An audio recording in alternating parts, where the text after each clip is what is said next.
Il était déjà en conseil 6h30.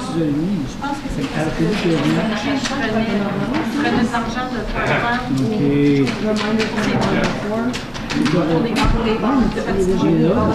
Il voulait juste montrer que Valérie c'était lui. Ah, ça reste écrit ta réunion. OK. C'est pour ça. Oui, je vais juste voir. Non, je confirme. C'est ça. L'ouverture de la réunion à 8h16, 17, 18 comme Madame voudra. OK, 18. Que l'ordre du jour soit adopté tel que présenté avec la modification, le retrait de l'item qu'on a discuté à la régulière. 9.2. C'est bien ça. Et l'ajout de 2 motions. Ah oui. Émotion. Motion de membre. Est-ce qu'il y a d'autres choses? Y a-tu l'ajout du Festival Western? Oui, les deux motions. On les met où, M. le maire? Vie de motion. Numéro 6. 6.2 pour le festival. Puis 6.2 pour les ATV. Et puis 6.3 pour le festival? Oui.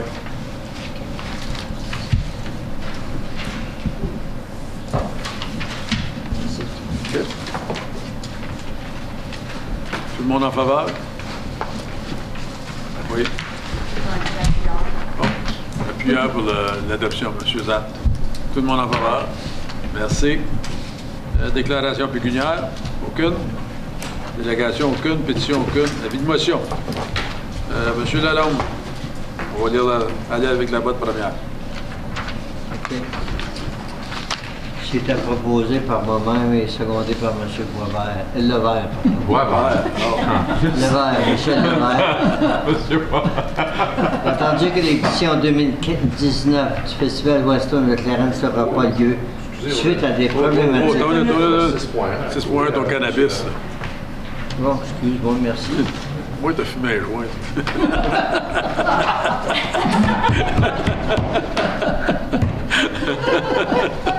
Merci, M. le maire. Tu vas voir la différence quand on va en prendre un.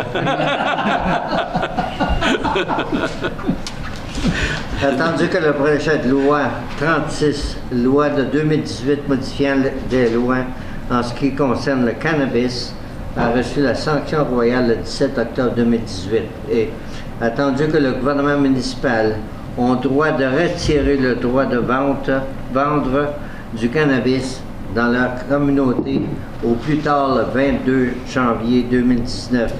Attendu que la cité de Clarence-Rocklin a déjà le règlement 2016-102 régissant le fumage dans les endroits publics et les lieux de travail, qu'il soit résolu que la cité de Clarence-Rocklin permette la vente du cannabis sur son territoire uniquement dans les succursales de la Liquor Control Board of Ontario. Secondé. M. Boisvert. M. Boisvert. Oui, Mme Joignard. Je trouve qu'on est trop tôt parce que la décision n'a pas encore été prise si ça va être possible, si ça va être seulement le CBO qui va y vendre ou si ça va être dans le privé aussi. Alors, on ne peut pas décider quelque chose avant que le gouvernement... Ouais. La seule décision qu'on peut prendre, non. Oui, ils ont dit que non, c'était pas le LCBO. C'était privé. Ah, c'est final. Je pensais que c'était juste en lecture 1, 2, 3, là. Moi, je dis même que si... Déjà, l'ancien gouvernement avait dit que ça serait vendu seulement dans les LCBO. Et puis j'ai parlé à d'autres municipalités, puis les autres ici vont faire la même chose. Ils vont le permettre dans les LCBO parce qu'ils disent que les personnes ont l'âge qui travaillent au LCBO et puis qu'il y a moins de danger que ça soit vendu. Mais c'est pas comme la boisson se vend dans les épiceries maintenant, l'alcool se vend dans les épiceries, l'alcool se vend par des compagnies privées. C'est quoi la différence avec le cannabis? M. Grimard? Ben, moi, j'ai juste un court point. Je pense que ça devrait être au nouveau conseil de prendre cette décision-là. On peut en discuter, mais c'est beaucoup d'éléments qui nous manquent en ce moment pour dire, premièrement, il y a une question morale avec notre cité, à savoir est-ce qu'on est prêt moralement à avoir, juste pour que tout le monde comprenne, on est seulement le 2e pays au monde à avoir légalisé. Il y a beaucoup de pays qui ont décriminalisé, mais nous, on a légalisé. On est seulement le 2e pays. Est-ce que la communauté est prête à ça? Je pense qu'on a besoin de parler avec le public, discuter avec les gens dans le quartier, parce que si c'est au privé, c'est comme si je disais, il y a quelqu'un qui va décider d'en vendre à côté de chez nous. C'est ça la question, parce que même si ça se fait, disons, sur la rue Laurier ou dans les villages, Il va y avoir des voisins qui vont être là. Et c'est à ces gens-là qu'il faut penser. Je pense, pour ma part, je trouve que j'ai besoin de beaucoup plus d'informations médicales, à savoir la différence entre la consommation d'alcool et de cannabis. Qu'est-ce que ça peut générer de positif et de moins positif dans notre municipalité, avant de prendre une décision que je trouve très importante pour le futur de notre cité. Madame, et juste pour terminer, il y a beaucoup de points de vente en ligne. C'est très facile de pouvoir en obtenir. Est-ce qu'on va avoir pignon sur rue dans notre cité avec un établissement vendant du cannabis? Et peut-être que la population va dire oui, mais on ne le sait pas. Madame Gold, you got some information at the lawyers the other day. Are we going to have a presentation made at council here? Correct. On the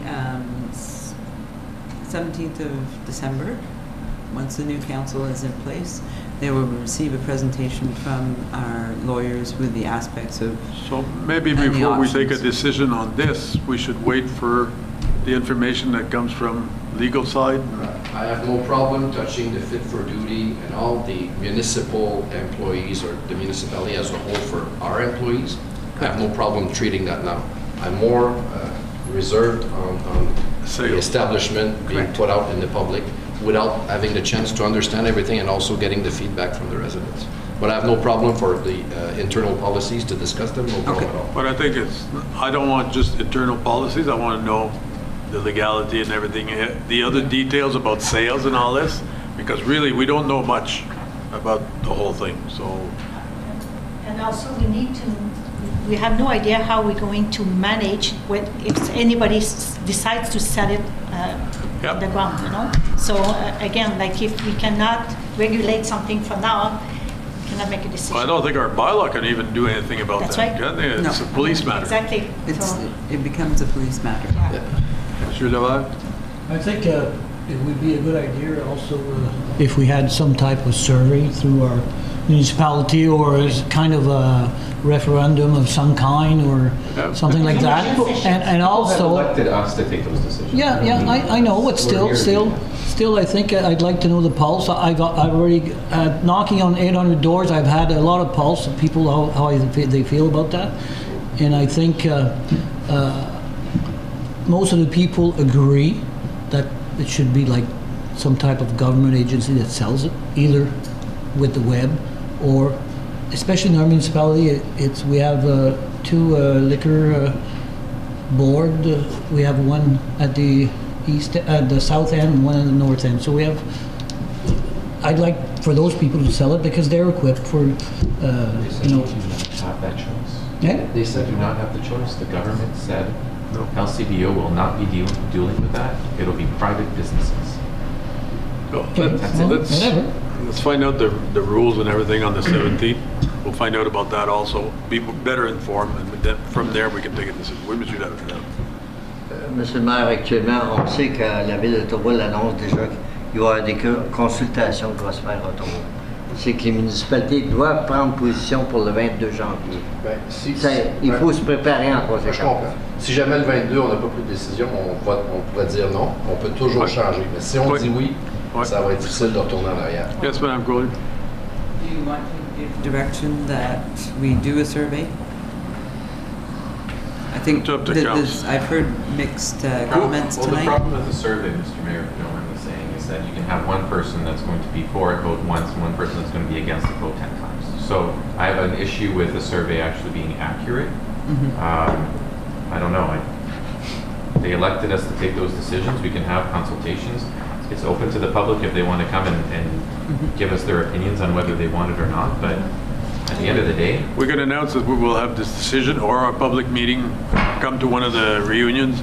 If somebody question period is there, have it over there if they want. That'd be a good location. Yeah. But there's always also 2 weeks between when we present it at the plenary, so people have 2 weeks to react to it and come to the meeting. Exactly. I think we have lots of time, so we'll wait for the presentation on the 17th and go from there. Okay. Monsieur le maire, la raison principale, par exemple, c'est que après avoir discuté avec beaucoup de gens à Rutland, c'est que moi j'étais contre complètement qu'il y ait un endroit de vente à Rutland. Et la réponse a été de la majorité des personnes, c'est mieux d'avoir une personne, un endroit qui en vend la bonne drogue que celle qui est vendue sur le black market, qui est dangereuse. Je fais 3 clics sur Internet et j'ai une agence reconnue qui va le livrer chez nous. Pourquoi vraiment penser que ça prend 30 secondes d'aller sur Internet, il y a 60 quelques sortes que vous pouvez commander et c'est livré chez nous? Dans 24 heures. Alors, c'est une question qu'il faut se poser. C'est tout. Comment? Ça n'a pas été le cas de 24 heures. Non, mais ça dépend des compagnies. Il y a des compagnies que ceux qui fournissent médical, pour le médical, ils ont encore accès à 24 heures. Le 17 décembre, on va avoir plus d'informations pour on ira de là. Alors, je propose qu'on diffère. Oui, ça peut être. C'est bon. Est-ce que quelqu'un peut second? Tout le monde? Secondaire. Passe de l'avis de motion. C'est une information. Donc, il faudrait juste savoir s'il faut le mettre à l'ordre du jour de la régulière ou non. Ça revient à l'auteur de la résolution, de la motion de donner la directive. Comme qui a été mentionné, le nouveau conseil pourra prendre position. Fait qu'on ne la mettra pas sur la prochaine ordre du jour. C'est l'ordre suivant. C'est bon. Est-ce que vous êtes intéressé cependant à traiter des politiques du Le personnel? 17 décembre, on va avoir la présentation faite par l'administration. C'est beau. OK, prochaine, M. Levert. C'était papier. Quel est Papier, là. Oui, c'est là. Lequel tu veux? À TV. OK.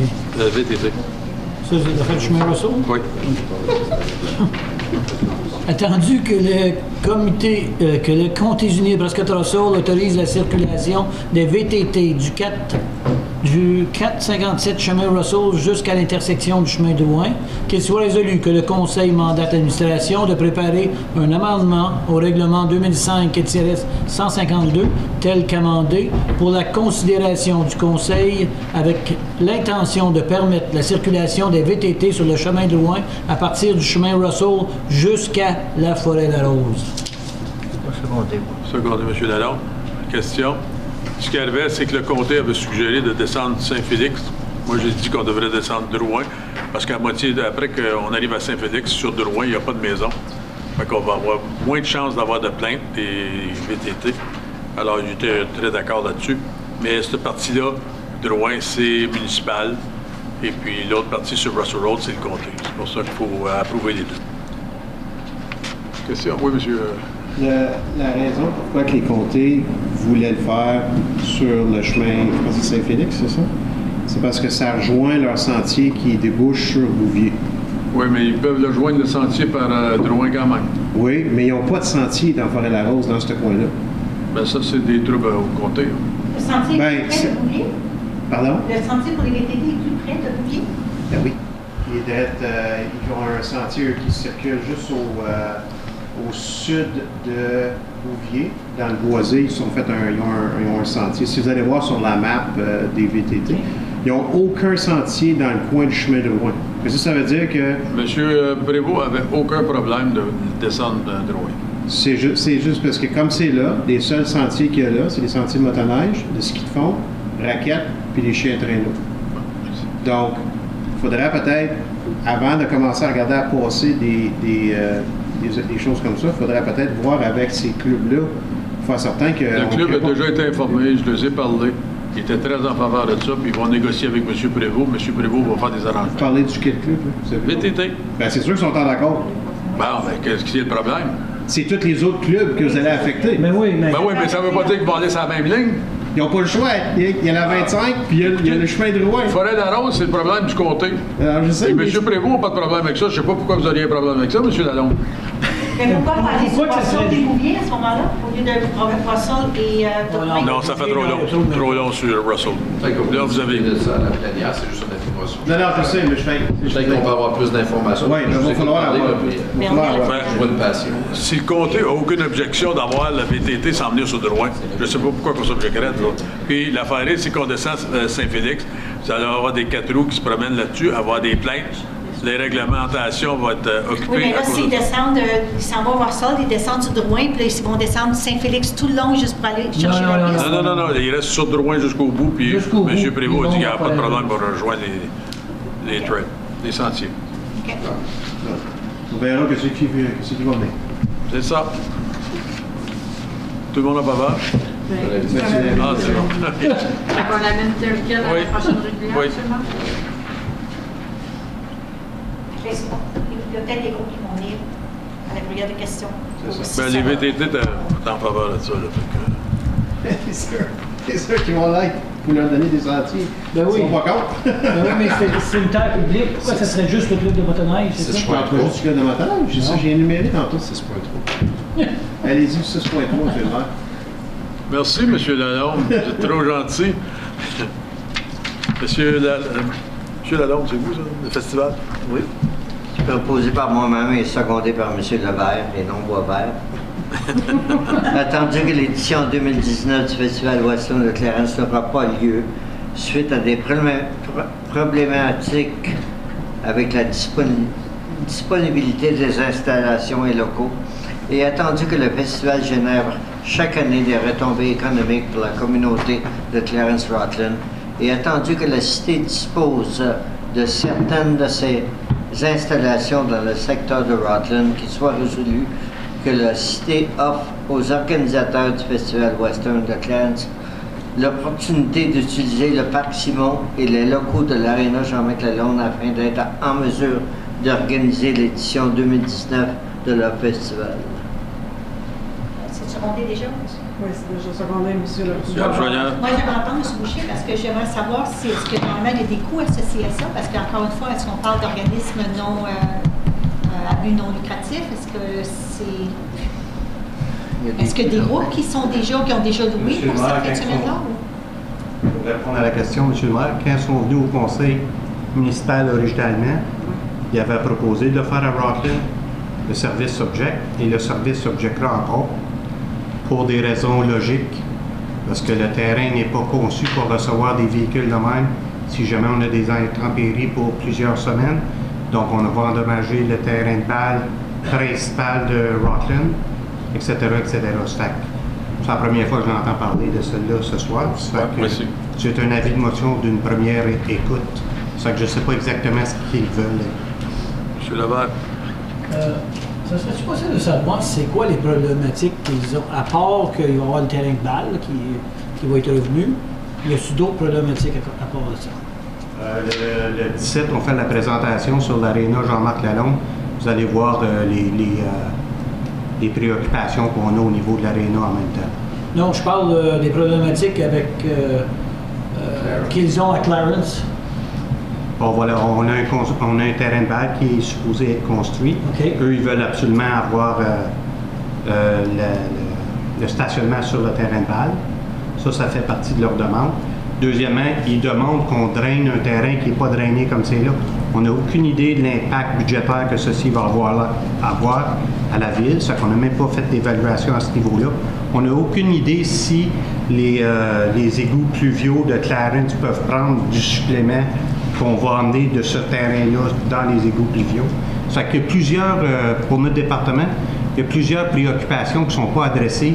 Puis dans sa demande, ce qu'il demande, il demande que tous ces systèmes-là soient faits. Bon, donc nous, pour faire ces systèmes-là, pour accommoder le festival, parce qu'il dit si ça, c'est pas fait, on ne fait pas de festival. Pour faire ces systèmes-là, nous, on doit regarder comment ça coûte adresser tous ces systèmes-là. Ça fait que si j'ai un item qui coûte 40 ou 35 000 au budget des capitaux, donc je devrais amener une pression budgétaire au projet capitaux qui est seulement en janvier. Donc je ne pouvais pas respecter les critères que M. nous avait donnés dans sa lettre officielle et c'est pourquoi que M.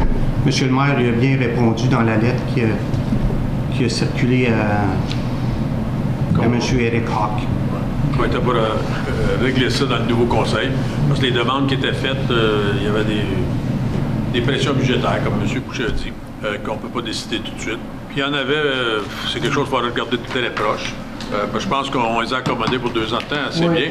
Et puis de venir puis nous dire que ça prend ci, puis ça prend ça, puis tout ça. Mais il y a peut-être une autre logistique alentour de l'aréna Jean-Marc Lalonde, sans utiliser le terrain du lac Simon. Il y a le stationnement autour de la salle des optimistes. Excusez, Parc Simon. Parc Simon. Et puis, on a le parking de l'aréna, qui est une grande partie. Et cette année, ils ont eu la permission d'utiliser la commission scolaire, le terrain de la commission scolaire. Je ne vois pas pourquoi ils ne pourraient pas faire ça avec les 2 écoles qu'on a à Rutland, sans utiliser le parc Simon. Sûrement travailler. C'est parce que si on regarde où ils ont amené le festival dans les 2 ans, la plupart des gens qui organisent les festivals, ça leur prend 10 à 15 ans à l'amener, ou eux l'ont amené dans 2 ans. Oui, mais attendez qu'on arrive au nouveau conseil, là, puis vous allez voir les demandes qu'ils ont faites. Je trouvais qu'on a donné beaucoup, du temps et beaucoup de temps je comprends ici. de revenir et de demander encore plusieurs choses chaudes. Non, je comprends que c'est des pressions budgétaires ici, mais si on abandonne le site ici, puis on en trouve un ailleurs... On va recommencer encore? Ben c'est ça. Bon, ben. C'est ça. On décidera au nouveau conseil. Seulement, la raison que je l'ai apporté, c'est que j'ai été approché en premier lieu par le conseiller Levert, ensuite M. Sancartier, en disant qu'il y avait, lui me donnait 2 raisons. C'est qu'il ne peut pas se servir du terrain de balle, et puis l'autre, il ne peut pas avoir la cantine. C'est les 2 points. Je sais pas ça, 2 raisons qu'il y avait dans sa demande officielle. Donc, il y en avait plus que 2. Vu qu'il a dit qu'il ne le faisait pas, j'ai tout de suite reparlé à M. Boisvert. Levert, pardon. M. Boisvert et Lac Simon, ça va bien notre affaire? C'est que c'est vrai, alentour de l'aréna, il y a de la place. Il y a aussi, en dehors du terrain de balle, et puis il y a beaucoup de place. Puis après ça, l'école Sainte-Trinité, tout le tour où ce que les autobus font le tour, là, il y a de la place tout le long, tout le tour de stationner. Ça peut être Firelane. Pourquoi pas leur demander de nous présenter quelque chose, un autre emplacement, puis qu'eux autres regardent qu'est-ce qu'ils ont autour. Qu'est-ce que la municipalité a d'existant présentement qui pourrait les desservir? C'est juste le Commencer fait que au moins avec ça. j'aimerais essayer de leur offrir quelque chose pour pas le perdre. Monsieur Lalonde. Ben, autour de l'aréna, c'est... Monsieur Lalonde. La problématique tourne simplement autour du fait qu'il y a des pressions budgétaires, puis on n'a pas l'autorisation de les faire parce qu'on est à lame duck. C'est juste ça. Quand on va arriver avec le nouveau conseil, c'est là qu'on va être capable de s'asseoir avec les services communautaires et dire, OK, qu'est-ce qu'on est capable de faire, qu'est-ce qu'on n'est pas capable de faire. Suite à ça, il y aura une détermination de savoir est-ce qu'on peut le faire encore à Clarence ou on doit le faire ailleurs. Mais c'est simplement à cause du lame duck qu'on est dans la situation qu'on est là. J'ai bien expliqué ça dans la lettre qu'on a envoyée à M.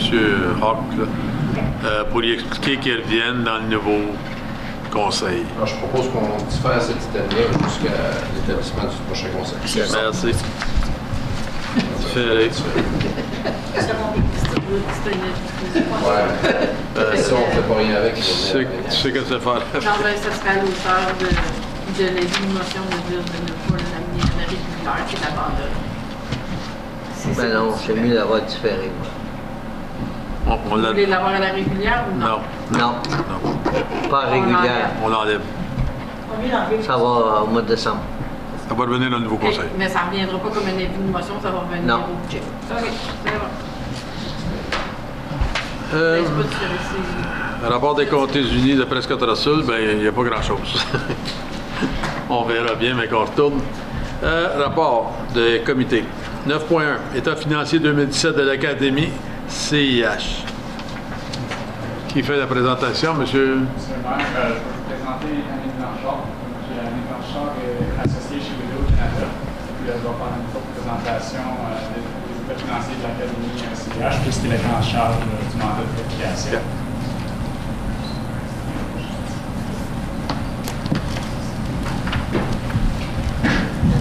Bonjour. Je suppose que vous avez déjà une copie des états financiers audités. Fait que je vais aller quand même assez vite. Puis on a quand même Annie puis Luc ici de l'Académie s'il y a des questions spécifiques là, sur les chiffres ou les informations. Donc, aux pages 2 et 3, vous avez le rapport d'auditeur indépendant. Donc, l'audit a été fait selon les normes comptables pour les organismes sans but lucratif. C'est pour l'année terminée le 31 août 2017. Vous voyez qu'il y a aussi 2016 et 2015. C'est la première année que les normes comptables, les OSBL, avaient été adoptées. Donc, c'est pour ça qu'on met un bilan à 3 colonnes. Puis, c'est pour ça qu'il y a l'information plus. Notre opinion d'auditeur, le fait que les états financiers ont été finalisés en date du 1er octobre 2018, quand l'audit est terminé, puis que les états financiers ont été autorisés par ce chargé de la gouvernance chez les CIH. L'Académie CIH. Donc, c'est une opinion sans réserve que selon tous les aspects significatifs, donc prenant en considération la matérialité, ça rencontre les opérations et les activités pour les années terminées 31 août 2017-2016, puis ainsi qu'au 31 août là, pour les bilans. C'est un peu public, ça. C'était aux pages 2 puis 3, le rapport d'auditeur. Je m'excuse d'interrompre, je veux juste demander une question techniquement. Quand j'ai lu ça, puis je voulais le faire avant que vous avez commencé, alors excusez-moi, pourquoi qu'on discute les états financiers d'une compagnie privée en public? Je sais qu'on a utilisé de l'argent public pour faire une vérification, mais c'est quand même C'est quelque chose qui devrait être... C'est pas une compagnie privée, c'est vraiment une entité Oui. Monsieur Keogh. C'est juste pour... Je m'estime pas, je veux juste savoir... Monsieur Keogh, eh bien, laissez-moi clarifier. Vous voulez savoir combien de déficit la Ville devra assumer? Il n'y a rien dans l'entente qui stipule que nous devons aider à payer la dette du CIH. Nous sommes venus au Conseil car le CIH nous a approchés pour parler de leur déficit et nous avons fait faire une étude pour prouver les états du CIH. Suite à la réception des résultats de l'audit, j'ai discuté avec M. Bourdeau et maintenant, nous sommes au Conseil. Maintenant, la prochaine étape est de vous présenter et demander à M. Bourdeau, le locataire, d'écrire une lettre demandant ce que le CIH a besoin de la Ville. Je réponds nécessairement. Puis c'est ça. Fait que page 2 puis 3, c'est le rapport d'auditeur selon les normes, puis il contient une opinion sans réserve. La page 4, c'est l'état de la situation financière, fait comme le bilan de l'organisme. Puis c'est ça, je mentionnais, on a les trois, le 31 août 2017, 31 2016, puis 1er septembre 2015, qui est l'année quand les normes comptables ont été adoptées. Je ne sais pas combien de détails, je ne sais pas si vous avez des questions spécifiques. En tout cas, je peux aller bien vite, puis si vous avez des questions, vous le laisserez savoir. Les actifs, ça se compare d'année en année autour de 5 millions. Le gros, c'est ça, c'est les immobilisations corporelles, comme on s'attendrait. Actifs, passifs et actifs nets, on voit que les passifs se situent à l'entour de 10,8 millions par année. L'insuffisance, donc au lieu d'avoir un actif net, c'était une insuffisance. Comme on s'attendait, c'est en fin d'année 2017, c'est 5,7 millions. On peut voir quand on va dans l'état des résultats, c'est peut-être plus clair. L'état d'évolution de l'insuffisance, donc, comme je mentionnais, 5,7, ça c'est à la page 5. On voit qu'il y a un 5,7 millions en fin 2017. L'état des résultats, qu'est-ce qui est différent, c'est qu'on en a deux. On montre celui de l'Arena séparé de qu'est-ce qui est l'école de hockey. Donc, à la page 6, c'est l'état des résultats de l'Arena pour voir les revenus d'environ 1 million par année, les dépenses d'1,2 million qui montrent un déficit ou une insuffisance des dépenses, insuffisance des produits sur les charges, donc une perte en 2017. Est-ce qu'on peut proposer des questions à la fin ou à mesure? Qu'est-ce que vous faites d'habitude? Qu'est-ce qui est plus facile pour vous? Bon, ça peut être là. Oui, ça va, M. Pourquoi est-ce qu'il y a eu un pardon de dette en 2016, mais il n'y en a pas eu en 2017? Ça, c'est un chiffre de vous autres. Donc, le pardon de la dette, ça vient des development charges. Donc, le CIH a une dette à long terme envers la Ville. Et puis, une partie de cette dette-là qui a été réduite, étant donné qu'il y a des development charges qui ont été appliquées contre cette dette-là lors de la nouvelle étude. OK. Mais c'est seulement, c'est un événement au moment où il y a eu l'étude, c'est tout. C'est pas quelque chose qui est récurrent. C'est exactement. Donc, lorsque l'étude des development charges a été faite, l'Arena qualifiait. Donc, c'est un projet qui qualifiait. Donc, la dette à long terme a été réduite directement du montant. Ça a aidé pour compenser c'est ça, au niveau de la Ville, on a une réduction d'un recevable à long terme. Puis au CIH, c'est d'une dette à long terme que ça a été réduit, donc c'est pour ça que c'est présenté comme un revenu. C'est bon? À la page 7, c'est l'état des résultats pour l'école. Revenu d'environ 1,2 million par année. Dépenses d'1,3 million pour insuffisance des produits sur les charges d'environ 100 000. Page 8, l'état des flux de trésorerie, vraiment pour passer à travers l'encaisse du début d'année à l'encaisse de fin d'année, puis voir qu'est-ce qui fait varier. Donc, passer de l'encaisse de 238 000 en 2016. les flux de trésorerie par rapport aux opérations de négatifs de 175 000, les flux de trésorerie de financement positif de 92 000 là, qui ont fait la différence d'une diminution de 80 000 dans l'encaisse pour arriver aux 158 de 2017.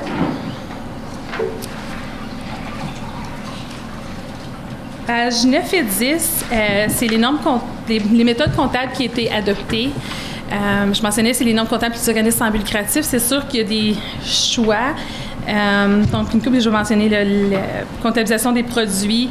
C'est la méthode du report qui est utilisée pour les contributions. Donc, c'est au moment qu'ils sont gagnés, qu'ils sont reconnus. C'est la façon la plus commune pour les OSBL. Donc, c'est ça qu'on peut mettre. On met que l'utilisation d'immobilisation, vraiment la seule, c'est la durée de vie des immobilisations corporelles, qui sera une estimation sur combien de temps qu'on amortit. Les instruments financiers sont évalués au coût après amortissement. Puis le reste, c'est vraiment ça, à spécifier. Puis le reste des notes, c'est juste plus d'informations sur les soldes au bilan. Fait que je pense pas qu'il y a rien à spécifier dedans, à moins que vous aviez des questions. Est-ce qu'il y a des questions, Mme Chouanière?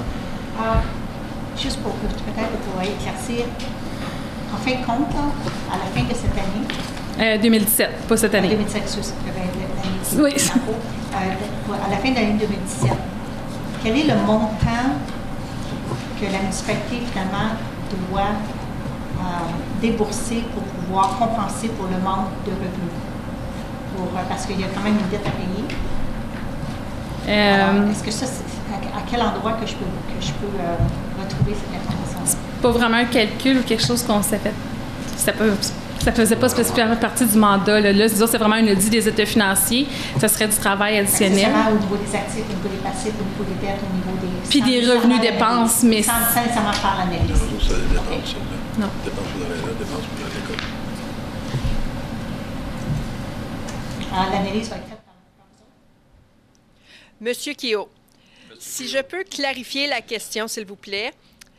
Vous voulez savoir, alors, combien le déficit du CAH, la Ville, devra assumer?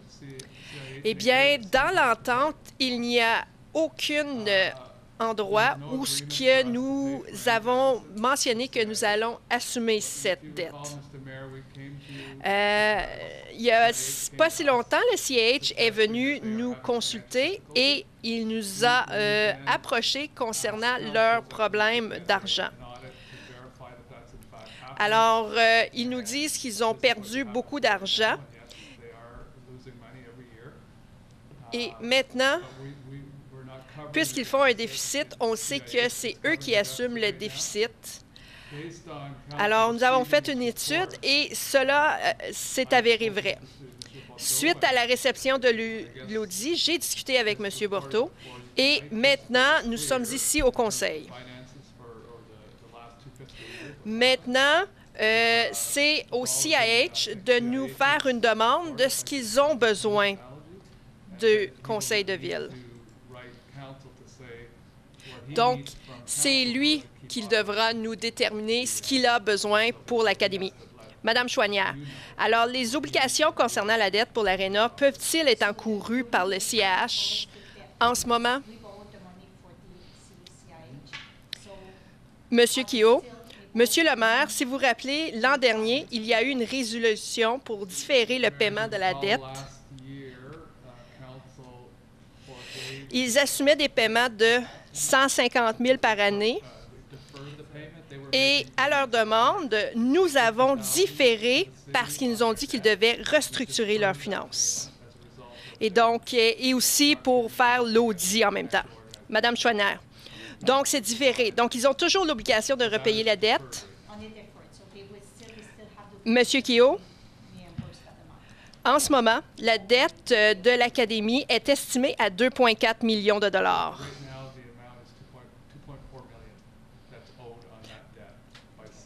André Lalonde. J'ai une question que nous avions originalement. C'est l'Académie CNH peut-elle, je ne sais pas quoi dire,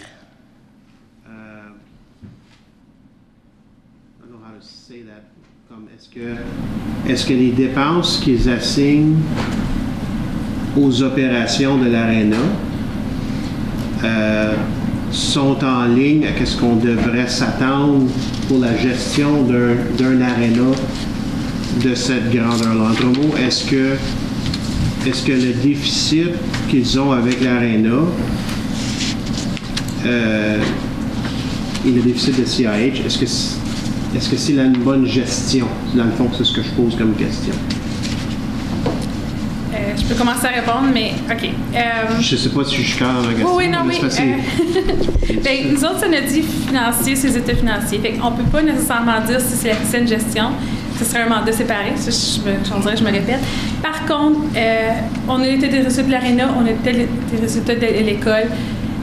Dans notre audit, on s'est assuré qu'il était placé à la bonne place. Donc, point de vue matériel, c'est sûr, il n'y a pas de dépenses significatives de l'école qui seraient dans la colonne Arena. Donc, qu'est-ce qui est présenté là existe. Est-ce que c'est la saine gestion? On ne peut pas vous répondre là-dessus. Une des choses que je regarde, c'est dans les dépenses, c'est advertising, promotion, toutes ces choses-là.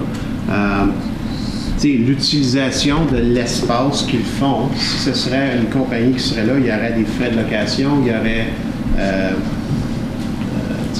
toutes ces choses-là. Je vois pas cette ligne-là, mais en tout cas, c'est peut-être là-dedans. Mais là, on a demandé un état financier, de vérifier l'état financier. Une étude de gestion, c'est complètement différent. Là. Non, mais c'est parce que ce qu'on veut savoir aussi, c'est est-ce que l'Académie rapporte ce qu'il devrait vraiment rapporter comme dépenses à l'Arena et ces choses-là. Je pense que la vérification a été faite. Les dépenses qui sont là sont... Non, elle a catégorisé ce qui était fait. Non, mais je comprends le lien pourquoi que oui, en effet, il devrait être capable de répondre. Parce qu'en réalité, s'il y a des entrées qui auraient dû être assignées à l'Académie, ont été assignées à la gestion de l'Arena, puis vice-versa, il y a des dépenses qui auraient dû être à l'Arena qui ont été mises dans les dépenses de l'Académie. Alors, s'il y a eu des erreurs comme ça, il y en a eu comme plus que je sais pas, il y en a eu beaucoup. Alors, est-ce que... Maintenant, on dit qu'il y en a eu 41. Oh non, ça c'est des écritures d'ajustement, ça ne veut pas dire que c'est notre histoire. Ah, OK. On peut en parler après ça, mais ultimement, en faisant notre audit, on a vraiment regardé les dépenses, c'est des samplings, là, c'est sûr que, puis on regardait l'allocation. On a fait un sampling dans l'Arena, un sampling dans l'école, puis on s'assurait de la bonne allocation. Okay, alors ça a été bien assigné. Les dépenses qui sont liées à l'Académie étaient bien dans la comptabilité pour l'Académie et pour la gestion d'Arena était bien placée dans la gestion d'Arena. Oui. Les bonnes factures. Ce que vous avez là est correct. OK. C'est là. Si je regarde les déficits de l'Arena et de l'école, on regarde un déficit de 286 128, la page 6 et la page 7. Et puis, il y a eu beaucoup d'améliorations avec l'an passé. L'année passée, on était à 440. 343 de déficit des vues. Oui, mais ça a du sens. Le déficit qu'il y avait à ce moment-là, après ça, c'est le déficit. On a rendu à 1,5 million de déficit. Je pense qu'on voulait avoir des chiffres, on les a. Si on veut discuter des autres options, je pense pas qu'on est là en ce moment. Je pense qu'on avait demandé d'avoir ça. C'est ça. On voulait savoir si les bonnes factures ont été mises en bonne place, puis c'est ça qu'on a eu ici. C'est ça que le rapport nous donne. Mais il reste qu'on veut quand même savoir l'état. On fait faire cet exercice-là pour savoir si la situation était saine ou non. Ce qu'on avait besoin de savoir. Mais au niveau de où les dépenses ont été placées. C'est ça qu'on a demandé, Mme Chouanière. Oui, c'est ça, mais en même temps aussi, on a besoin de savoir c'est quoi la dette totale. Alors, est-ce qu'ils sont capables de payer les dettes? Est-ce qu'ils sont capables de survivre? Alors, bien, ça va être la prochaine étape. C'est ça. Comme c'est là, on regarde l'état financier. M. Guillaume. Monsieur le maire, c'est clair de M. Bourdeau dans le passé, quand on a eu des réunions avec lui, que ça ne peut pas continuer comme ça. Puis lui, il va revenir à nous autres pour un montant que la ville va payer à CH pour continuer à être gérant de l'Arena. Puis ça sera une décision de la ville s'ils veulent faire ça ou non. Mais c'est quelque chose qui va venir dans le nouveau conseil. Oui, je comprends, mais il reste que c'est juste que quand ils ont partie le projet. À mon avis, quand une entreprise part un projet comme ça, il devrait avoir un genre de sécurité, c'est un montant de sécurité pour s'assurer que s'il ne rencontre pas les obligations, ou un titre d'assurance, ou je ne sais pas moi, je trouve que c'est toute la municipalité qui a pris le risque, et puis CIH ont pris le risque.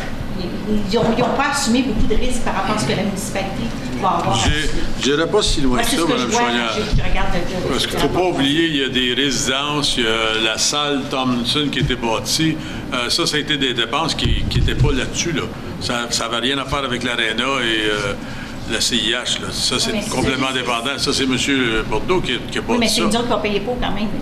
On ne paye pas pour les résidences. Non, mais s'ils n'arrivent pas, parce qu'ils ont tout ce surplus-là de dépenses, s'ils n'arrivent pas, puis que là, on est obligé de leur donner plus d'argent pour qu'ils continuent à gérer l'Arena. Je veux bien comprendre, mais n'oubliez pas, comme c'est là, on a une dette de 2,4 millions pour un projet qui a coûté au-dessus de 18 millions de dollars. Fait que d'une manière ou d'une autre... tout le monde a pris des risques. Oui. Il ne faut pas oublier ça. Là. Puis, juste ça, c'est regrettable qu'il n'y ait pas un backup. Qu'il n'y ait pas eu M. Bourdeau a mis beaucoup de sa propre argent là-dedans et de temps et de machinerie qui a travaillé pour très peu. Fait que, non, je n'irai pas au point de dire que M. Bourdeau n'a pas fait sa part, il a fait sa part. Mais c'est pas ce que j'ai dit. J'ai juste dit que c'est regrettable que pour un gros projet comme ça, qu'il n'y ait pas eu un genre de système de backup, qu'on n'ait pas exigé qu'ils utilisaient peut-être un montant en trust pour pouvoir s'assurer que si jamais ils rencontraient certaines difficultés financières, qu'on ait une sécurité, étant donné qu'on a endossé cet emprunt-là. Est-ce qu'il y a d'autres questions sur l'état financier? Non. Monsieur Desnoyers, vous avez d'autres commentaires ou si... Il y a une résolution. OK. La résolution. Oui, s'il vous plaît. Merci pour le travail. Oui, merci beaucoup. Que les états financiers de l'Académie CIH pour la période se terminant le 31 août 2017 soient reçus à titre d'information et que le comité plénier recommande au conseil municipal d'autoriser les paiements des frais supplémentaires de 19 050 $ à BDO Canada pour le mandat d'Audi. Ça devrait-tu être vérification, ça? Audi, c'est sûr. C'est Audi. Ah, OK. De l'Académie CIH à partir du budget opérationnel de contingence 2018. Secondé. Monsieur Lalonde. Tout le monde en faveur? Merci. On se plaint que la langue française disparaît puis on commence à adopter des mots. Bon week-end. Va en France, on va voir plus. Nous autres, au travail, c'est une vérification. Radiation de comptes recevables. Monsieur Lalonde.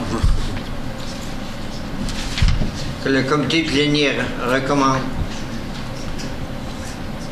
Que le comité plénier recommandé au conseil d'autoriser la radiation de 23 comptes clients pour un total de 20 955 et 21 sous, tel que présenté dans l'annexe A à partir de la provision pour mauvaise créance. Secondé. Madame Simard, question. Tout le monde en faveur? Merci. Mise à jour numéro 2 sur le bouclage d'aqueduc, chemin de Landry, Russell.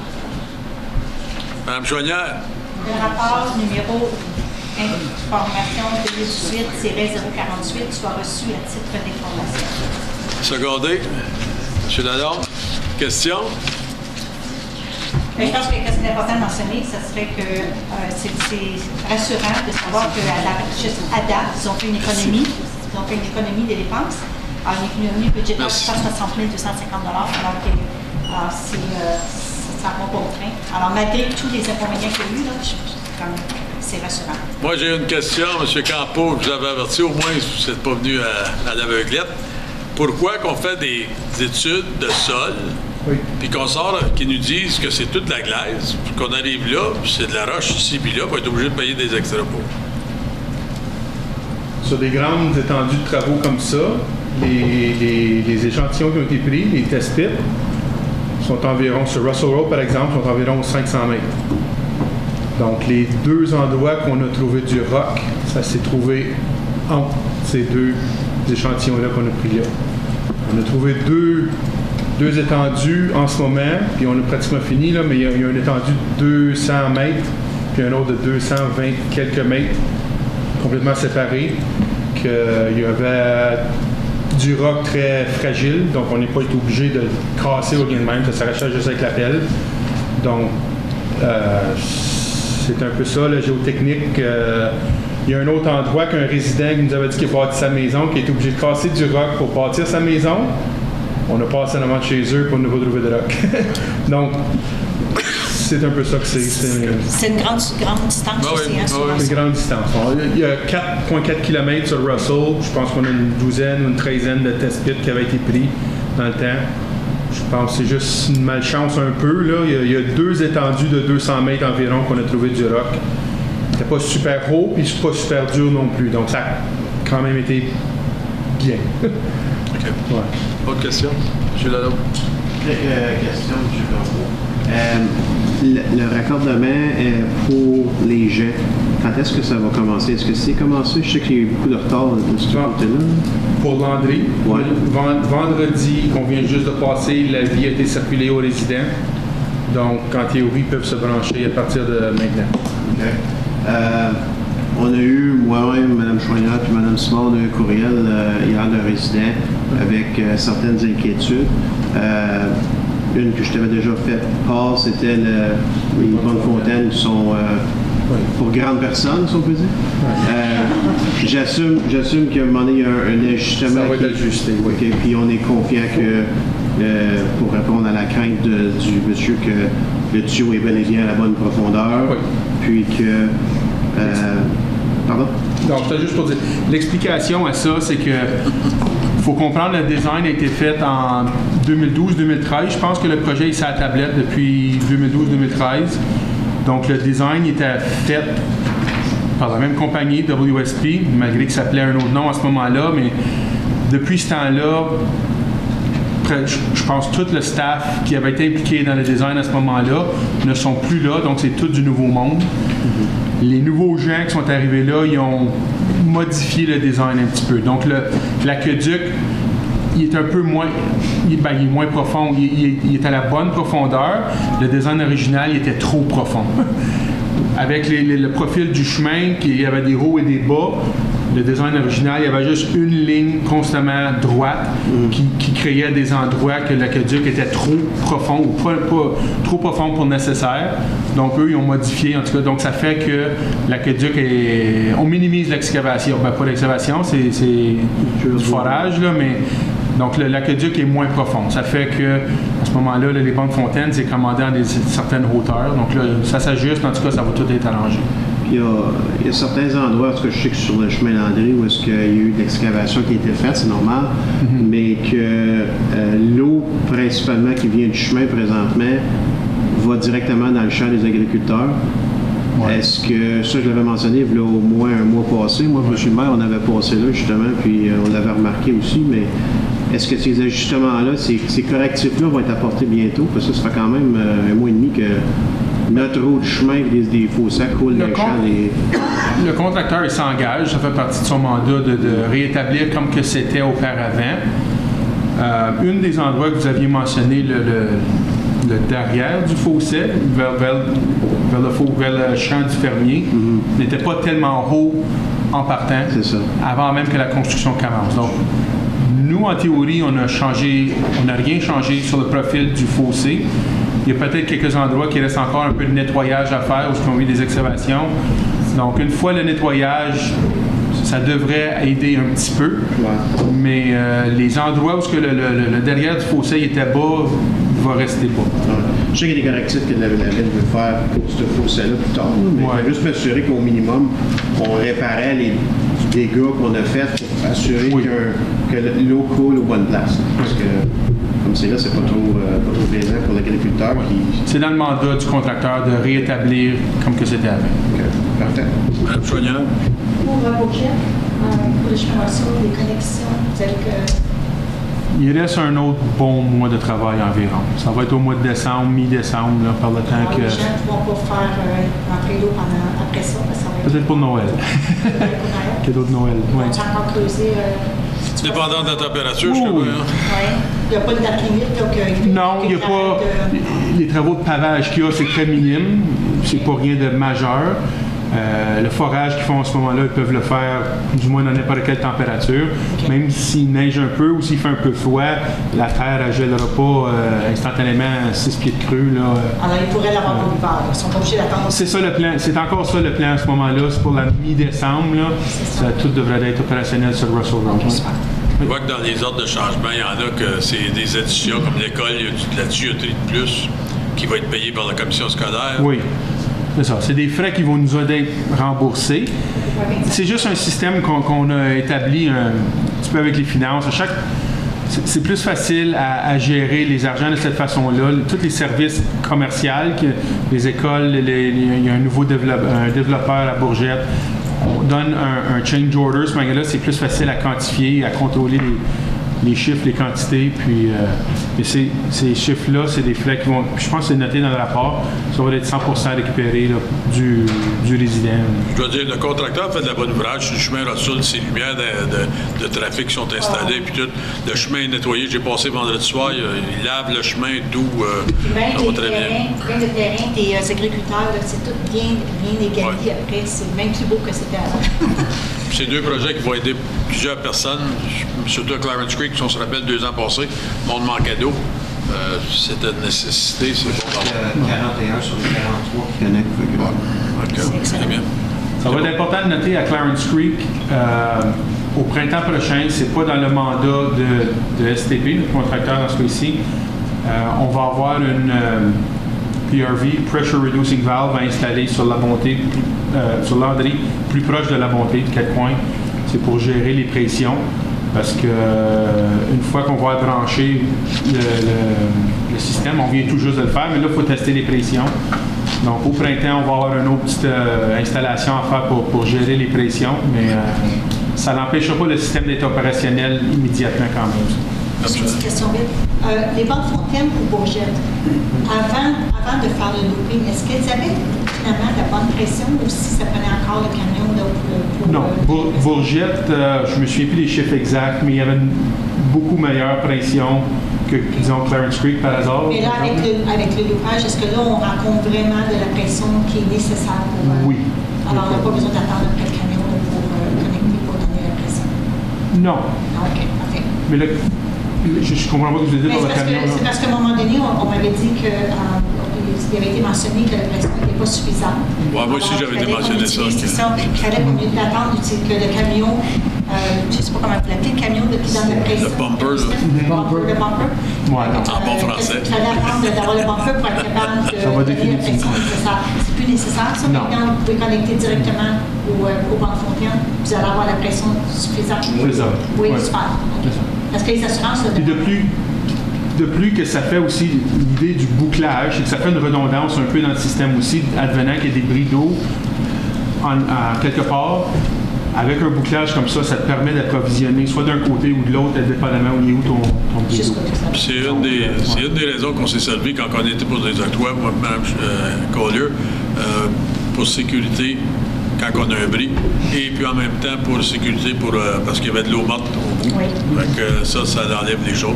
Puis ça a convaincu le ministre d'aller de l'avant avec ça. Puis l'eau, c'est un besoin essentiel. Priorité. C'est bien. Merci, M. Campo. Tout le monde en faveur? Merci. Rapport d'information, location de l'Arena Jean-Marc Lalonde, club de tir de l'arc à Rockland. M. André Lalonde.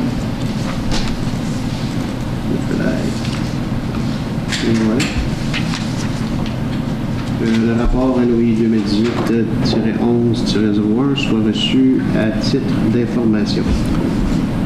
Secondé. Mme Simard, question. M. Levert. Je pense si on regarde l'information qui nous est donnée, si on irait avec le taux préférentiel, combien de morts à peu près dans ce club-là? Centaines, je pense, hein, monsieur? Je me rappelle pas s'il y avait du 80 ou 100. Bon, proche du 100, OK. C'est pas dans la lettre, je viens d'aller lire la lettre, voir s'il y a... Ouais, ça, je cherchais. Fait que... Il n'est pas dans la lettre. Disons qu'ils sont au-delà de 80, exemple. Fait que c'est quand même pour une saison qui part du mois de septembre jusqu'à avril, qui même si il débourserait 20 $ par membre, c'est vraiment pas beaucoup. Ceux qui jouent au hockey, qui jouent n'importe quoi, dépensent. C'est tous des adultes en plus. Ben oui, c'est ça. Mais vous dites que ça nous coûte. Même ceux qui font du yoga, ils vont payer. Ça nous coûte 55 $, c'est ça que ça nous coûte. Non, 55 $ par soir au match. Ah, par soir. OK. Parce qu'ils prennent pour 2 heures. Ça, c'est de la main-d'œuvre. Oui, 55 $, c'est avec les bénéfices incluants, tout. Ouais.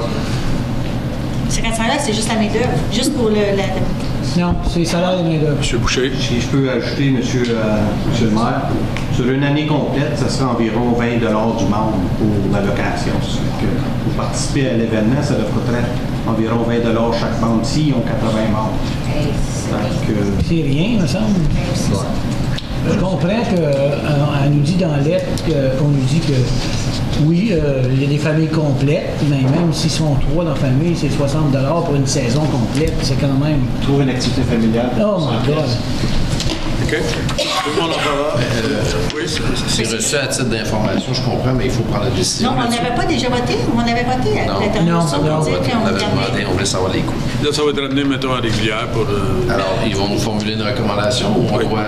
Ben là, oui, on va nous faire une recommandation. C'est fait à M. le maire, si vous nous donnez une directive de faire une recommandation. Moi, je recommande qu'on a... Basé sur l'information, puis c'est ça qu'on avait besoin pour formuler une recommandation. Oui, c'est ça. On a un travail à faire. Moi, je recommande qu'on garde le taux de location. Et des excellents arguments que essayer de trouver l'activité pour une saison à 20 $ par personne. Oui, je suis d'accord. Puis c'est déjà un tarif réduit. Ouais. Je recommande qu'on continue avec notre politique. Avec les taux préférentiels? D'organismes. C'est sur 45 $. OK, tout le monde en faveur? La première résolution vous avez fait La recommandation que j'ai là, c'est qu'on reçoit le rapport à titre d'information, puis qu'on maintient le taux. La recommandation du Taux préférentiel de location. Pour les organismes. De rester au taux préférentiel. Juste dire qu'on suit la politique. Voilà. Ça va venir. OK, alors. Réunion régulière, là, dans 2 jours. 9.6, rapport annuel du traitement des eaux usées. Absolument. Le rapport est intitulé Rockland Wastewater Pollution Control Plan 2017 Annual Report, soit reçu à titre d'information. Secondé. M. Zan, question? M. Grimard? Juste une petite question. Je sais probablement Mme Bélanger. Peut-être que vous n'aurez pas la réponse et on comprend. Je regarde le petit graphique lorsqu'on a ils appellent ça le maximum 3-day flow. Lorsque c'est vraiment solide, on arrive à 97 % de capacité. Est-ce que je me trompe? OK. Alors, on sait qu'on a beaucoup de projets qui s'en viennent. Je sais qu'on a probablement un projet d'amélioration. Donc, juste faire sûr qu'on va suivre le projet d'amélioration. Ça nous prouve qu'on est dû. C'est ça, en fin de compte? Mais le 97 % c'est arrivé dans la période d'inondation. Oui. Je pense qu'il y avait plusieurs catch basin qui étaient sous l'eau. OK. Donc, je pense qu'il y en a quelques-uns qui ont été quelques problèmes qui avaient été réglés. Donc, je ne sais pas si la situation arriverait encore, si les chiffres seraient différents, mais... Comme j'avais mentionné à la ministre McKenna quand elle est venue, que la municipalité de Clarence-Rockland n'a envoyé aucune eau non traitée dans la rivière, comme certains voisins qu'on a. Oui, M. Léon. Le taux que tu cherchais, je pense que c'est 74 %. Puis le taux standard qu'on utilise. Fait que oui, on a besoin de faire l'upgrade. Oui, M. Léon. Il y a peut-être une erreur, le page 93, là. C'est qu'on regarde 2017 flow. Le average day est correct, mais maximum day, 11 442. D'après moi, c'est une erreur là, parce que ça devrait être 16 867. Parce qu'actuellement, ce qui monte là, ça arriverait à 65,98 %. Puis on dit qu'il est 97,27 %. Donc c'est une erreur de frappe là pour moi.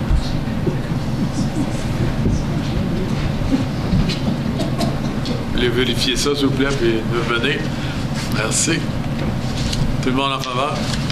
Merci. 9.7, système d'eau de Rockland. M. Zan? Que le rapport intitulé Summary Report for Rockland Water Treatment Plant soit reçu à titre d'information. Secondé. Monsieur Levert. Question? Tout le monde en faveur? Merci. 9.8, service de la protection. Monsieur Grimard. Que le rapport numéro PRO 2018-022 au sujet des statistiques mensuelles soit reçu à titre d'information.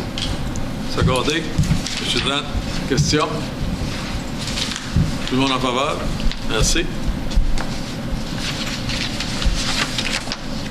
Service de la protection encore pour septembre. Oui. Que le rapport numéro PRO 2018-23 au sujet des statistiques mensuelles soit reçu à titre d'information. Secondé, M. Zad. On va mettre les deux ensemble. Moi, j'ai eu des inspecteurs qui sont venus chez nous pour les alarmes de fumée. Oui. Alors, les inspections... Pas eu d'avance? Non, vraiment, ça a bien été. Il y a peut-être d'autres personnes qui...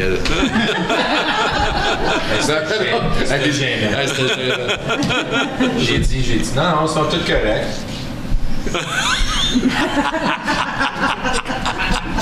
Il a pris la batterie, il a goûté, elle goûtait à rien. Fait que, les autres fonctionnent, celle-là, je sais pas.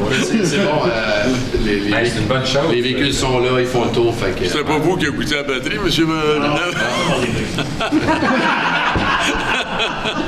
Il y en avait goûté des batteries. Tout le monde en faveur? Merci. Ouvre cru, il est au courant à fin de veiller.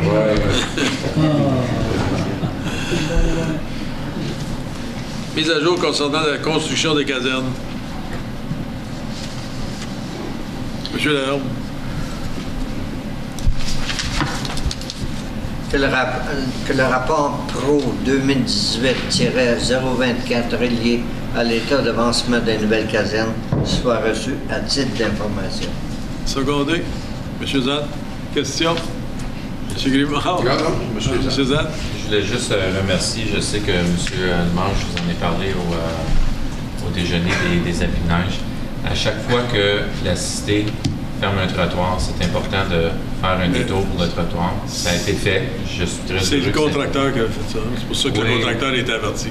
Oui, je le sais, mais c'est aussi à nous, on a la responsabilité, c'est nos citoyens. Puis aussi, quand que ça débarque, on a aussi des fauteuils roulants pour faire sûr qu'on a une rampe pour remonter sur le trottoir qui n'existe pas présentement. Alors peut-être faire quelque chose pour aider les personnes à fauteuil roulant, débarquer du trottoir et rembarquer, s'il vous plaît. Merci.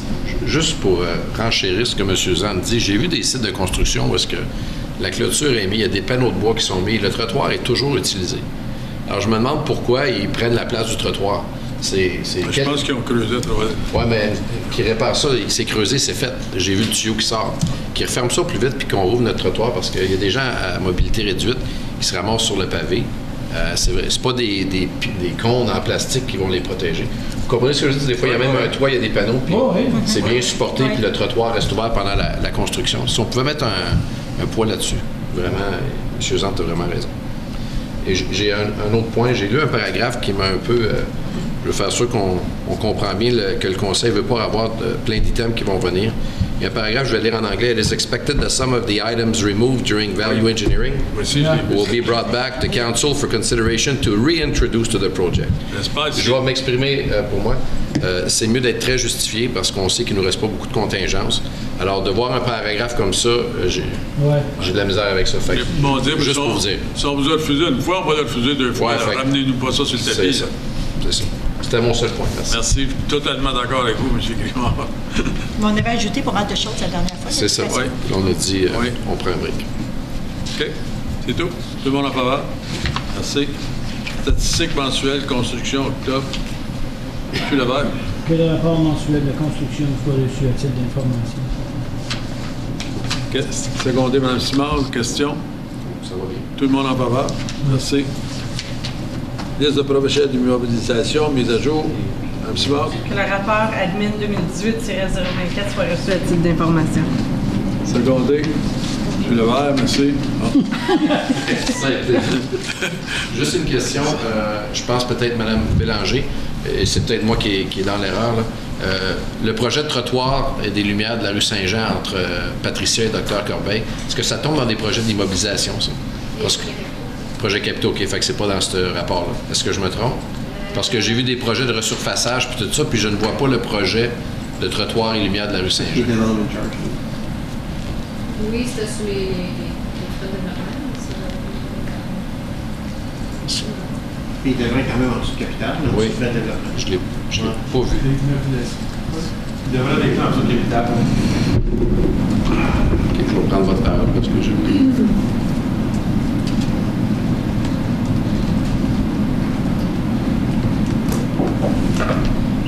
Voilà, c'est Monsieur Desnoyers. On va à justice. 6. Troisième ligne. Oui. 65. OK, c'est vraiment dans le quartier 3, ça. C'est pas dans le quartier 1. Saint-Jean, c'est pas grave, c'est dans le big deal, mais... C'est sur ton bord du chemin. Ouais, Je pense que M. Kio, il cherche encore pour. C'est beau, merci.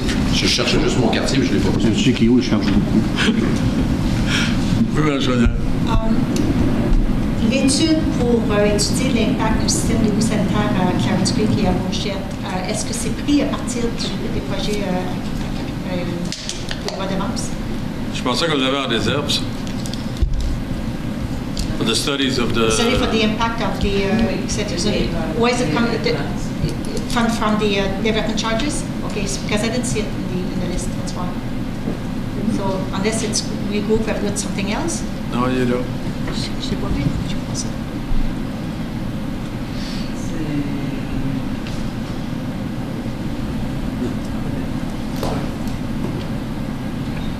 J'ai vu les égouts, les égouts sanitaires, puis c'était en rôle, mais j'ai pas vu l'étude séparément. Est-ce que ça ferait partie du même?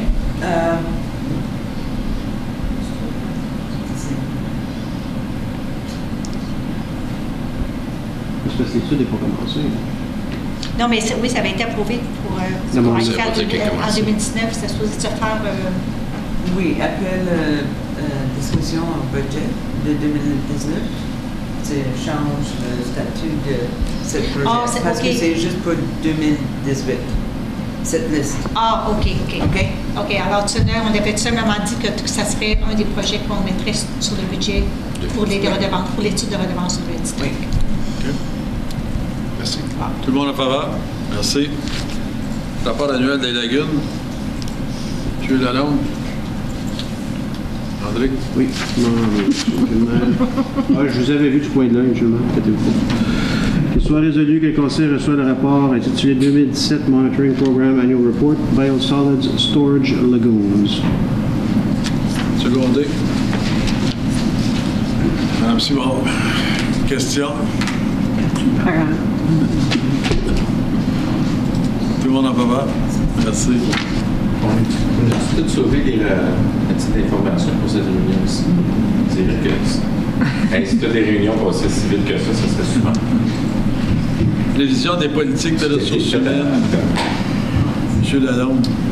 Que le comité plénier recommande que le Conseil adopte les politiques de ressources humaines révisées, annexées au rapport HR 2018-005. Secondé, c'est Mme Chouanière. Question? Aucune? Oui, M. Zahn. Excusez-moi. Oui, non, ben j'avais amené un point. Je n'ai parlé à plusieurs d'entre vous. Le seul que j'ai un peu de difficulté à digérer, là, c'est Code of Conduct, fait que numéro 8, attachement numéro 8. Respectful conduct while in attendance at city events. La plupart, c'est correct. Act in a respectful manner, ça fait du bon sens. Refrain from making derogatory comments towards other attendees. OK, fine. Refrain from participating in gossip or rumor spreading. Là, je commence à trouver qu'on rentre un peu trop en détail. C'est comme respect any rules or standards established by the venue, c'est correct. Il y en a qui ça fait du common sense. D'autres, je trouve, comme celle-là, refrain from participating in gossip or rumor spreading, on va-tu vraiment commencer à dictate what people can and cannot do or can and cannot say? Puis il y en avait un autre, là, unacceptable behaviors, actions. Fait qu'encore là, l'alcool, oui, ça fait du bon sens, cannabis aussi. Mais des fois, on rentre un peu trop, moi je trouve, dans les limitations. Je ne sais pas si c'est le même dans tous les establishments, là, les établissements. Mais en tout cas, j'avais une couple que je trouvais que c'était, tu sais, comme, en tout cas. So, can I agree with it. When we start getting into refrain from participating in gossip or rumor spreading, I mean, we're starting to micromanage messages now. We have, I deal with terms and conditions and policies and procedures at work. We have these catch-all kind of things. I'm starting to almost start thinking that this is like a catch-all. It's kind of like if you're not doing this, or that, well, then we'll get you on gossip or rumor spreading. I think those are issues that are dealt with by the manager, by whoever manages these employees. I think, look, I've been to certain Christmas parties and I know almost where these maybe being directed to. I'm guessing it's an assumption. But I don't think we've ever had that big of a problem with people making derogatory comments towards other employees or individuals. I don't stay that long to... Right, but we have a thing called freedom of speech. I understand if they're actually going up and accusing someone in their face and starting to yell at them. We have an issue of confrontation that needs to be dealt with in an HR setting, sitting with their employees and the employer, discussing exactly what it is, maybe being put on probation or something. But when we're starting to now, and then we're asking people to report to the appropriate authorities, any witness, at any point, anyone could come up and go, they did this. No one was there to notice that they did. It's your word against theirs. And now we get into something a little bit deeper into an HR situation where people start getting very, very frustrated at working at a city that seems to manage anything and everything that they say. So I just think we could have left it at a more basic level. That's just be respectful. Yes. And but I think, like you said, we're getting a little bit too much into the details, into exactly what we don't want them to do. Absolutely. So these policies were heavily researched based on other existing policies out there. So we're not alone with the challenges, and these things do go on in the workplace. But we'll take that under advisement, and we'll relook at that section for you and bring back an amendment. I'm sure. I don't agree. I think it has to be there because we represent the people, whether it's like the police, whether it's in education.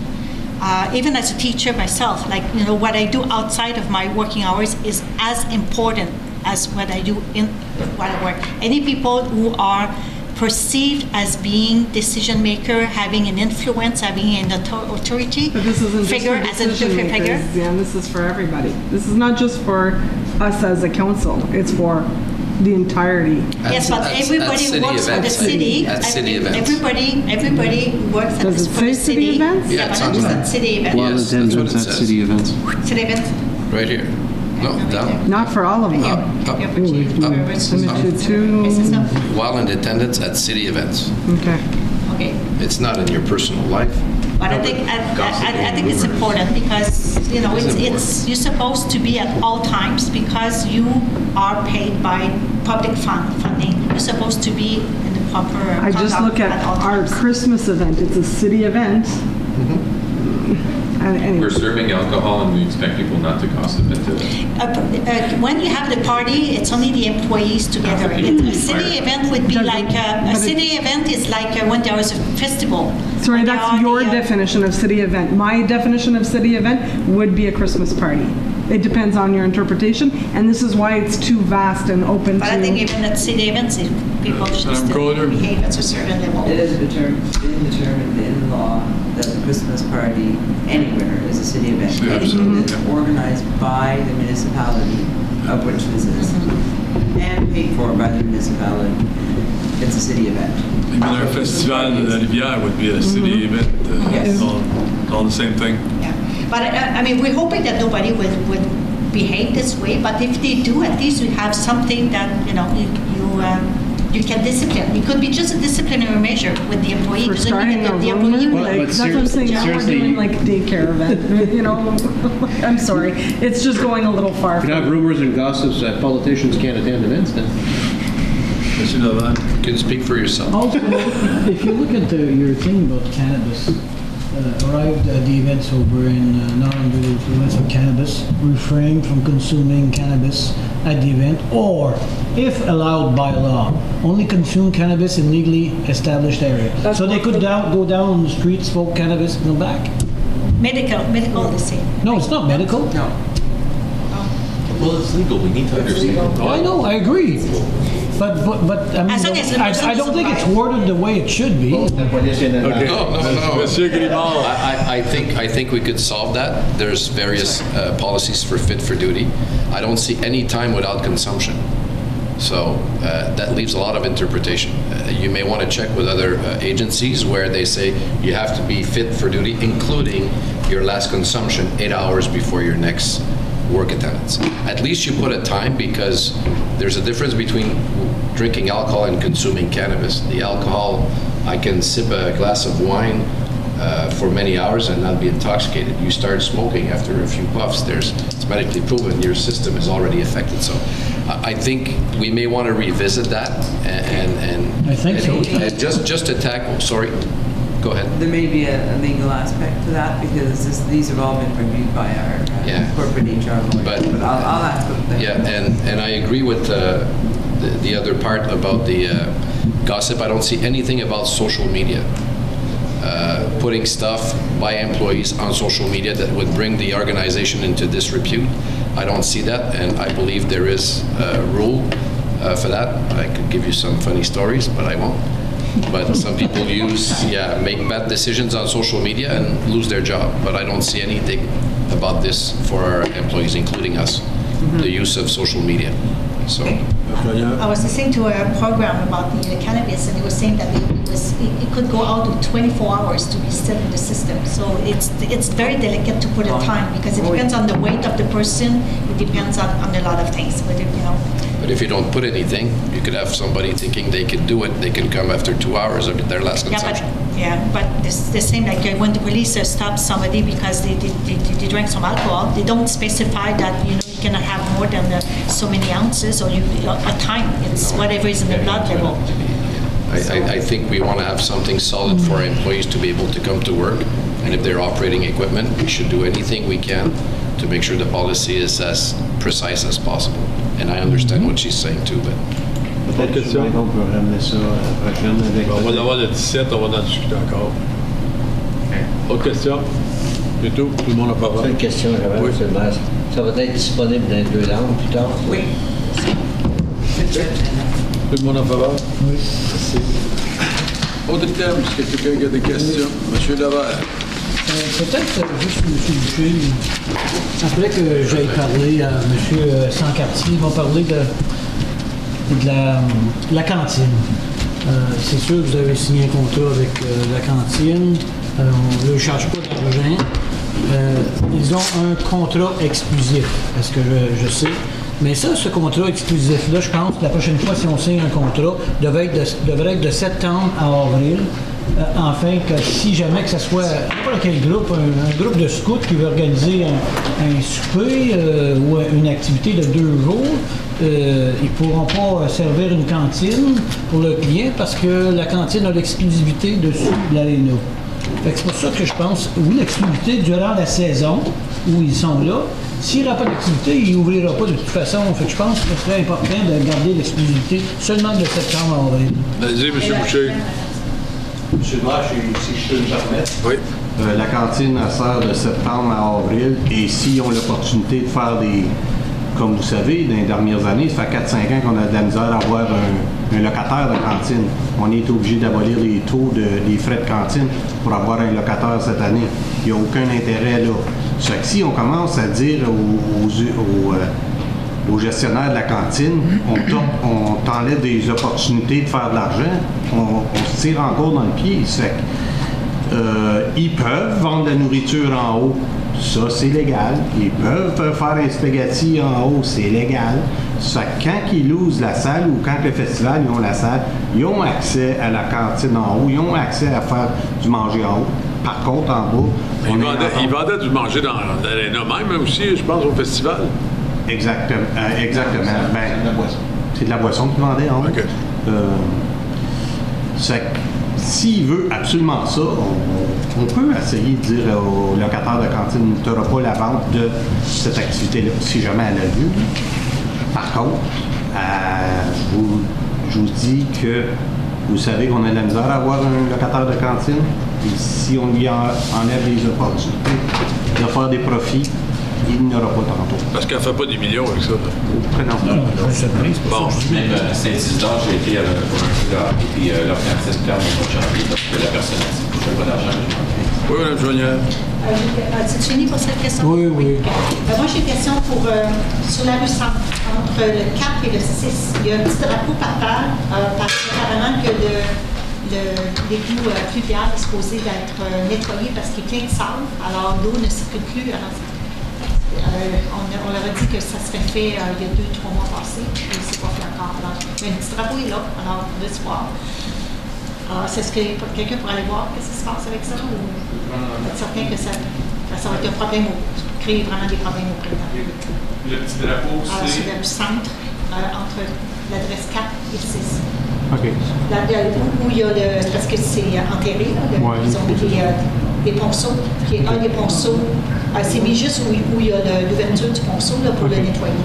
OK. Alors, il y a quelqu'un qui était supposé, la municipalité était supposée aller nettoyer ça. M. Lalonde. Marie-Ève va voir les opérations. M. Villeneuve, concernant le feu de la rue Albert, est-ce que j'avais posé la question au chef à la dernière réunion? Dans le passé, on a une pratique qu'il y avait un pompier qui demeurait là un certain nombre d'heures après un incendie. Là, actuellement, il m'a répondu que ça n'existe plus maintenant, il n'y a plus cette pratique-là. Mais est-ce vrai qu'il y a une poursuite en marche contre la municipalité pour le fait qu'on n'avait pas de personnel? Je peux malheureusement pas répondre à cette question-là à ce moment-ci. On n'a pas de pièce d'équipement qui détecte s'il y a de l'encours de la chaleur. Il y a d'autres façons de détecter des hotspots qu'on appelle là, en anglais, avec un détecteur, un thermal imaging camera, on se sert, une caméra thermique pour détecter ces choses-là. Vous avez acheté une cette année, je pense, avec le budget qu'on vous avait donné. Oui, une sur 2019 aussi. On essaie d'équiper tous nos camions avec ça. Mais est-ce vrai qu'il y a une poursuite qui est en... Il y a eu une intention d'eux, mais il n'y a pas de poursuite. D'intenté présentement. Mon autre question, c'est M. Campo. Ça fait plusieurs personnes qui me le mentionnent. Lorsqu'on aura fait les bordures du boulevard Jérôme Corbeil, sur le côté sud-est, la bordure, elle avance pas mal dans le chemin. Oui. Et puis, apparemment, que les gars, ces charrues vont avoir de la difficulté l'hiver. Elle va être repris. Elle va être repris. Elle a été mal faite. Merci. L'autre question que j'avais justement pour toi, c'est que vendredi dernier, on a eu un accident au Bois de Canaan et puis 17, 174. On a détourné les autos sur la rue McTeer, le chemin McTeer. Et puis on avait regardé cette année d'avoir la possibilité de faire du patching, qu'on a appelé. Et puis c'est vrai que c'est plus du patching. C'est parce que la ville d'Ottawa a pavé leur bout. Après ça, il reste la nôtre. C'est comme je disais, lorsqu'il y a un accident au point là, le trafic s'en va sur McTeer. Puis la route est en très mauvaise. J'avais amené justement notre ingénieur, Dave, il est venu regarder ça avec moi un certain temps. Il dit définitivement pour que ça va réparer. Elle est au budget 2019. OK. Idéalement, je crois que c'est une reconstruction qu'on aurait besoin, cette section-là. D'accord. Malheureusement, je ne suis pas certain que c'est ça qu'on recommande ou qu'on propose. Je pense que c'est un genre de scratch coat, là, mais en tout cas, ça va aider temporairement, là, mais... Donc, vous regardez en 2019 de la réparer ou faire quelque chose? C'est au budget. Merci. Suzanne? C'est ça, oui. Les lumières LED, quand est-ce que ça commence à monter sur quelqu'un? Tu fais la question, Jean-Marc. Hein? Tu fais la question, Jean-Marc. Non, il est terminé.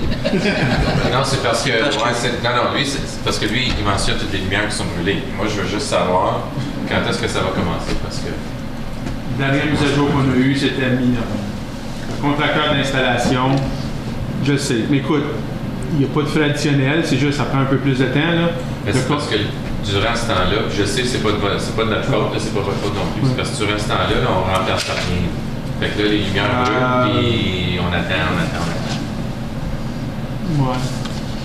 Là, c'est mi-novembre. C'est 6 semaines d'installation. Quand ils vont commencer, c'est 6 semaines pour finir. OK. Puis, y a-tu rien là, qui les empêche de commencer de ça? La dernière mise à jour, c'est ça. Ils sont en train de finir un autre job. L'autre job, elle a pris plus de temps, donc là, c'est ça que c'est. C'est beau. Je veux la norme. Justement, en parlant des lumières, je n'ai pas posé la question. Mais depuis le mois de février, il y en a de brûlés. Mais il y en a 91 de brûlés, d'après M. Roussel cet après-midi. 91 à être remplacés.